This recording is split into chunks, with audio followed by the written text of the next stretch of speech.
Welcome to Team Fortress 2. After 9 years in development, hopefully it will have been worth the wait.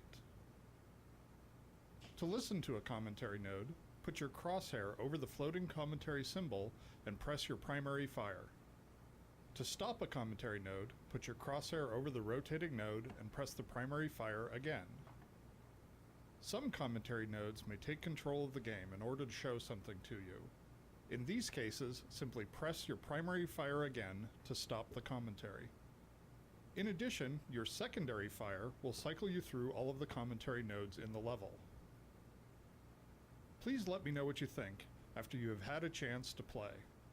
I can be reached at gaben@valvesoftware.com, and my favorite class is the Spy. Thanks, Pally. Thanks, and have fun.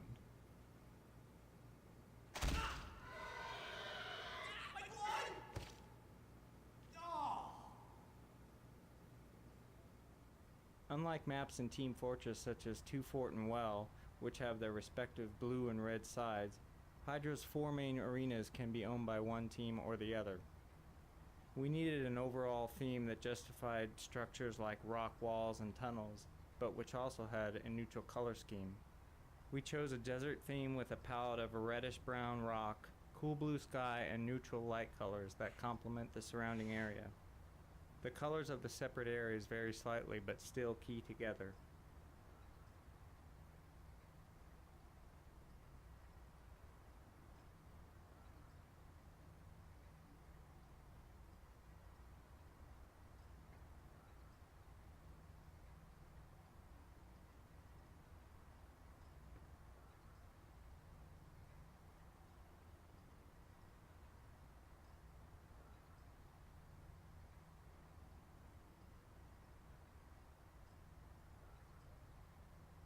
Multiplayer communities tend to focus on a small group of maps, playing them over again and again.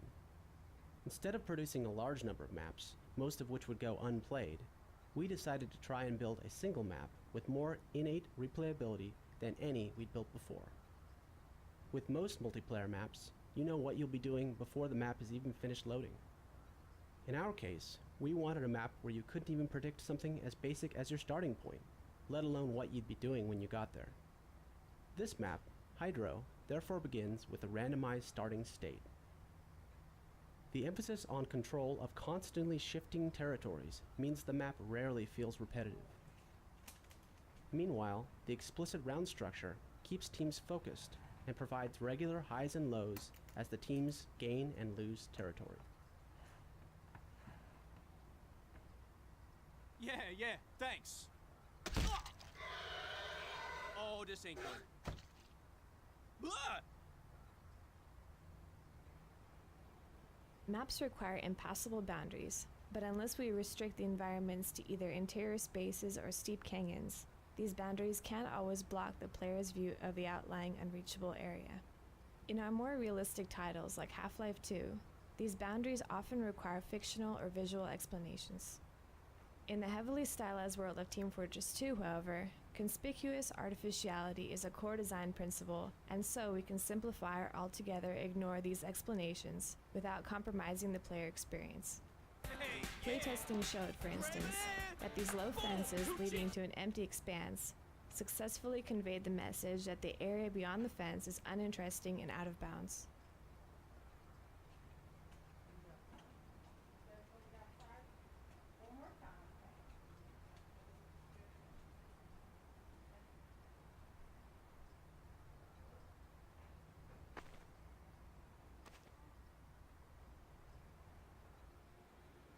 This area presented a difficult problem.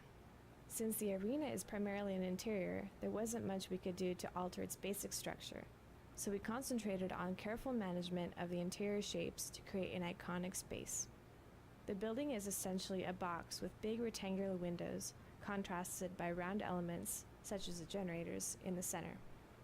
To create depth and parallax, we added linear elements such as railings and cables.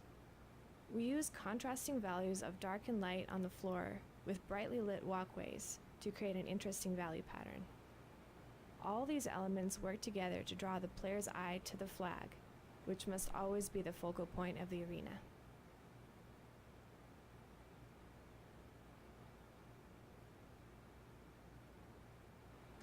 chicken. Let's do this. Hey, yeah. How's it going there?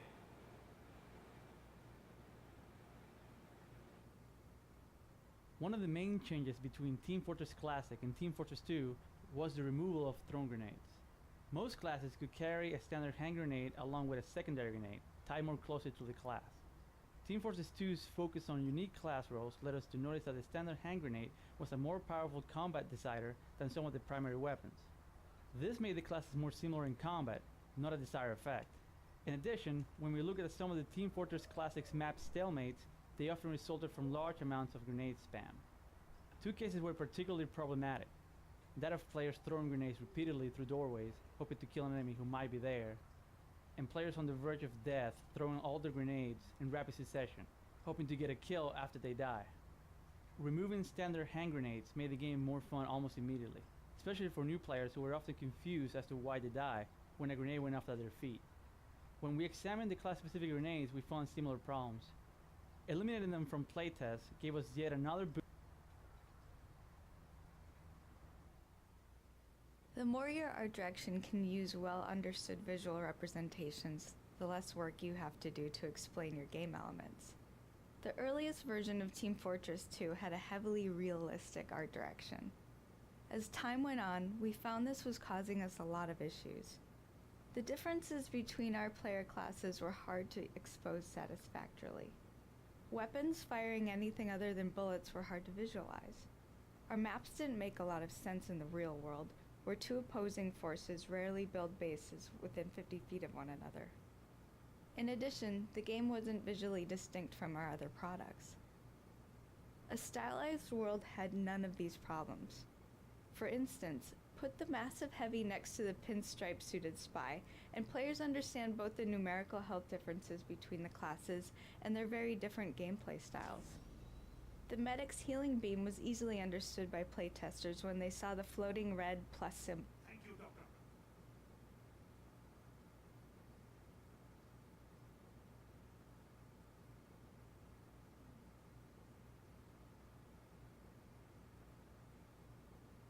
The announcer for Team Fortress 2, Ellen McLean, has the rare distinction of being the only voice actor to perform in all the products in the orange box. For a role in Team Fortress 2, we had Ellen try various reads on the same lines, letting her ad-lib different personalities. On the 5th try, she came up with the winner.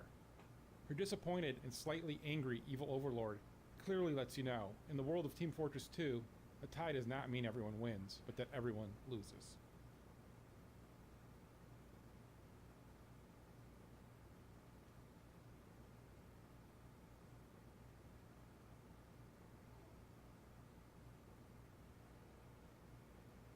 The Scout is designed for players who are able to rapidly move around while tracking their target.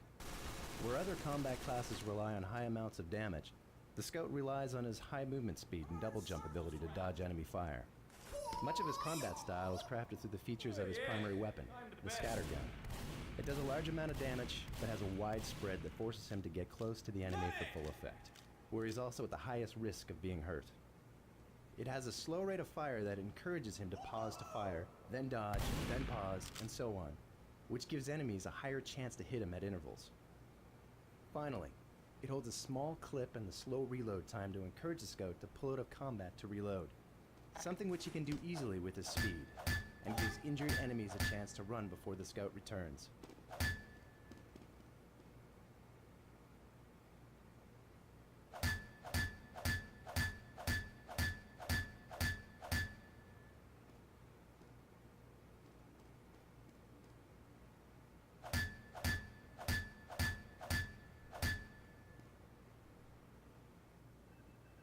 The Soldier is a core combat class featuring versatile movement and a terrific long-range damage capability.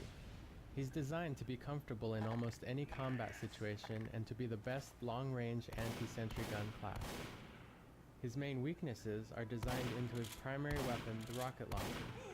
It has a small clip size, which forces the soldier to carefully manage his reloads, and it fires relatively slow-moving projectiles, making it ineffectual beyond short range against any opponent who dodges well, like the Scout.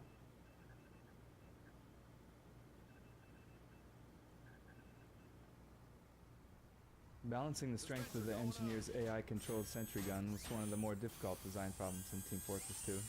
If the gun was too powerful, only the most skilled players would be able to counteract it. If the gun was too weak, the engineer would have no chance against skilled players, effectively eliminating any reason to build it in the first place. Our solution was to make the sentry gun essentially binary in the sense that it's lethal to opponents who don't take cover, but can't intelligently deal with enemies popping in and out of cover. This forces the engineer to use his own secondary weapon skill to compensate for the sentry gun's corner weakness, while still making the sentry gun a formidable obstacle for any opponent simply attempting to sprint past it.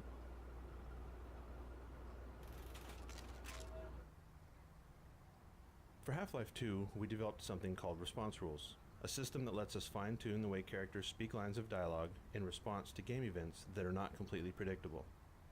In Team Fortress 2, we extended response rules to the multiplayer environment for the first time. The response rule system works by listing speech concepts in a simple text file. The game code then makes characters attempt to speak when the rules or conditions defined in the text file are met in the game. For instance, when a player reloads his weapon, this signals the response rule system that now would be an appropriate time to speak a line about reloading. The response rule system checks the state of the world and matches it to a set of rules that determine the best line of dialogue to use for that speech concept. If the player's health is low, he may speak a different reloading line than if he's completely healthy. He could play a special line if he has killed more than 2 enemies in the last 20 seconds, another set of lines if he's underwater, and so on. Keeping dialogue and rules in script files gives the game's writers the ability to add speech to the game.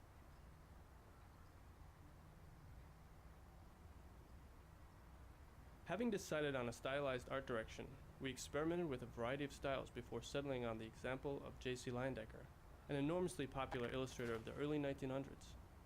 Leyendecker's rendering of clothing and material provided a great example of how to add detail to a character while keeping the clean, sharp silhouette shapes that were key to our class identification. We used normal maps to craft folds of clothing, which provided a fine level of detail when seen up close, without detracting from color values, meant to draw the player's eyes to the all-important weaponry.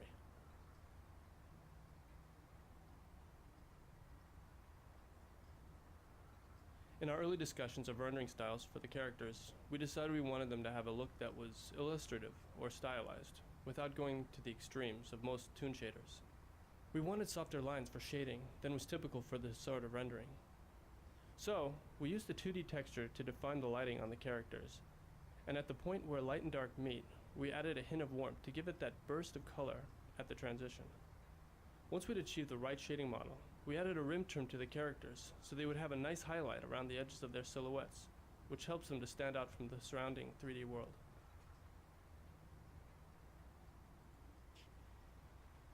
The Pyro is designed to be the best short-range combat class, aimed at encouraging players to adopt an ambush style of play.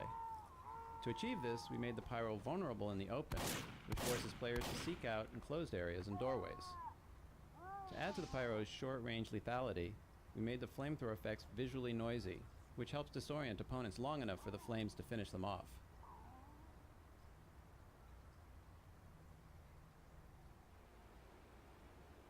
The Spy is designed for players who want to outsmart their opponents.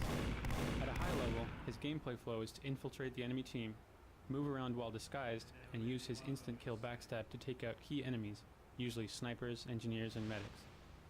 His invisibility cloak is designed to help him in 2 key situations.